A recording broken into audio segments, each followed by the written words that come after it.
Hi friends, welcome to my channel. This is Sheikh Bashir. Here, from today onwards, I am going to post all the corresponding videos which are going to be cover the random variables and stochastic process. And this is the first video. We are going to be having the introduction about the basics of the set theory. Let's move into the definition of the set theory. The set is to be defined as the collection of objects, and it is designated by using a capital letter, and the corresponding elements are specified with the corresponding two braces. Example: S is a set of 1, 2, 3 numbers. Similarly, S is a set of train, bus, car. Here capital S is the designation of the corresponding set, and the set is going to be specified by using two braces, and the elements in the corresponding sets are here the 1, 2, 3 in the first example, train, bus, car in the second example. Similarly, come to another set. S is the civil, triple E, mechanical, ECE and CSE. Means set is represented in a statement manner also, nothing but in a rule based way, such as S is represented as X, where X is the set of all the ECE students. So this is the rule based method we are going to be observed in different type of examples. Similarly, A is W, where W is the set of all the vehicles.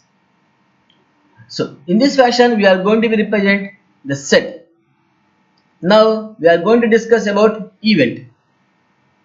Event is to be defined as the element in the corresponding set is named as the event. For example, let A is a set having the numbers as 1, 2, 3, 4, where 2 is an event of the set A. Similarly, B is equal to X, where X is all EC students. Then 20 corresponding number 401 is an event of the set named B. Means the corresponding student belongs to the ECE branch. Now come to the types of the sets. First one is the universal set. Nothing but a set with all the elements of the problem under considerations in the name as a universal set. It means if you are going to be consider any particular problem, in that particular problem, what are the all the corresponding elements we are going to be taken into consideration are to be named as a universal set. Such as where A is a set of all the vehicles. Similarly, B is set of all students in the college. Now come to the empty set. Empty set is not having any element. Is named as the empty set and denoted by pi. For example, here A is a set, there we are not having any element. Similarly, B, the student of mechanical engineering in ECE class. So it is not going to be exist. The mechanical student can't come and sit in the ECE class. So this set is going to be having null elements. Nothing but no element or no event in the corresponding set. So that's why B is also a empty set. Now come to the subset. If every element of set is also element of set B, then A is said to be subset of the B. It is to be mean that if you are having the set A and set B, whatever the elements in A and those all elements are also represented in the set B, then we can say that A is the subset of the B. And the denotation is A is the U is going to be somewhat horizontally represented. So A is subset of the B over here. The example is A is equal to the set of all second year EC students and B is the set of all EC students. It means the A is only belongs to the second year EC and B is belongs to the all EC students.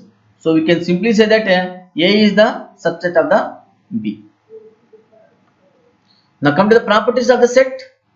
The first property is every set, let A, we have the corresponding pi, nothing but null set is the subset of the A.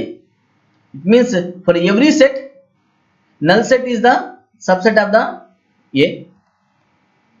Let U is defined as a universal set, then whatever the set we are going to be considering, and all those sets are the subset of the universal set.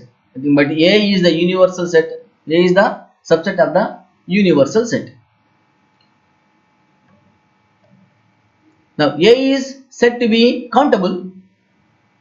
There the corresponding set is going to be having one-to-one corresponding among the events. Two sets are said to be disjoint or mutually exclusive if no elements are common.